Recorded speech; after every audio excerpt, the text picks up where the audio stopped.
So my kids are sleeping, and so I thought that I would pop on and take a little bit of time to talk about my Qkids demo one.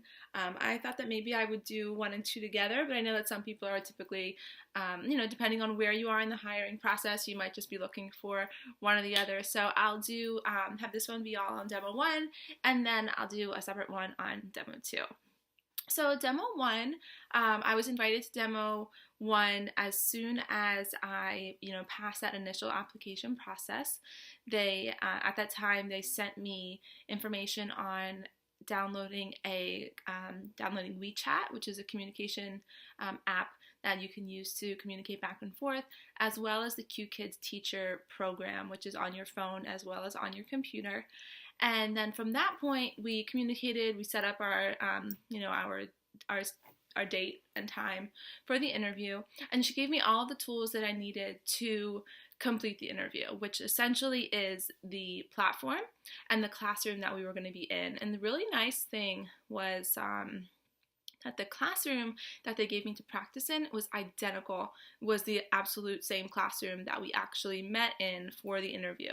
So I was able to really get comfortable with the tools and the games and activities that we were going to need to use. So just some important things I think to note. Fortunately I did look at some videos before mine that were really helpful, and so I thought I would come on here, maybe someone would find something helpful that maybe was missed somewhere else or that they didn't see somewhere else. But so to start off, they ask you to check your network. For me, this was a little bit of an issue that I was a little concerned about, because when I checked my network, so what you do is, they have a link, a button that you go to that says settings, and there's a network check.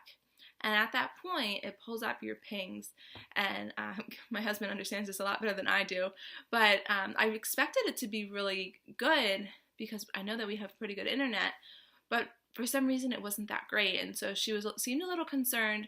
She suggested that I get an Ethernet cable just to ensure that there are no connection issues, because once kids are on, there's a lot more going on. And so that's something that I do have to think about. I am upstairs and I'm not quite sure how I would get an Ethernet cord to the router easily, so I'll just have to kind of play around with that. But so first you do your network check, and then they have you do a video and audio check with your headset. You definitely want to make sure that you have a headset. If you are in this process and you haven't yet seen that somewhere, you definitely need to have a headset. And then if you're on a laptop, you definitely want to have a USB connected mouse and even a keyboard, I would say. So just because depending on where you're going to have your computer, you do want to have a keyboard close by, because there are certain things that you're going to want to type out in a little, Word box that they have for you. So I would definitely suggest, you want to have a good headset, and then a Bluetooth or a USB connected mouse and keyboard. So the other things that they're going to ask you about are the tools inside the classroom. There's different tools that you can use to award students. You need to know how to use those. You need to know how to use all of the tools that allow you to interact with the classroom. So there's stickers, there's emojis that the kids can put on their faces and kind of interact with. There's tools for turning all of their mics on and all of their mics off. And all of this is available before you actually have your interview when you go to that classroom. So you definitely want to make sure that you explore everything, including how to help students with technology issues. So when you hover over a student, there kind of is like a cover over their picture, and it will say no sound, no video, no sound, and no video. And at that point, if they are having an issue, you simply click on it and it sends them this little robot, they call it, it gives them directions in Chinese on how to fix their issue. So it's really great. There is also a place where you can submit to Qkids if a student is having an issue that can't be solved, and that's over on your bottom right hand corner. But yeah, so when you go into the classroom, your interviewer is going to be in the same exact place that you would see a student. They will likely act like a student, so initially it is a little strange, but you just act like you would as if though when they were 5 or 6 years old. And honestly, once you start doing it, it seems normal.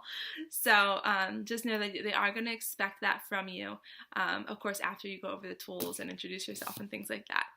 So once you get through all of the tools and they see that you have spent the time to learn them, you are going to go through some of the games. And they are going to give you, again, you're going to have access to all of the games ahead of time. You definitely need to know them. This interview has a big focus on the tools, but the half of it is also the game. So you want to make sure that you go through all of them. You know what to do. I did mess up a little bit actually on one of the games. Which one was it? There was one that I can't remember.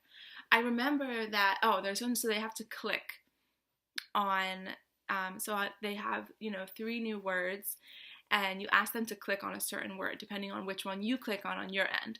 So when you click it, they can't see what you click, but you simply tell them, okay, click mouse. And for some reason when I got to this game, I was just teaching them the words, which is similar to another sort of review activity. And after I got through all of the words, I realized, and I was like, wait a minute, I just did that wrong, didn't I? And she said, you did, this is how you do it. And I said, that's right, now I remember. And she did let me do it again. And she was, she laughed about it and, didn't make a big fuss about it, thankfully.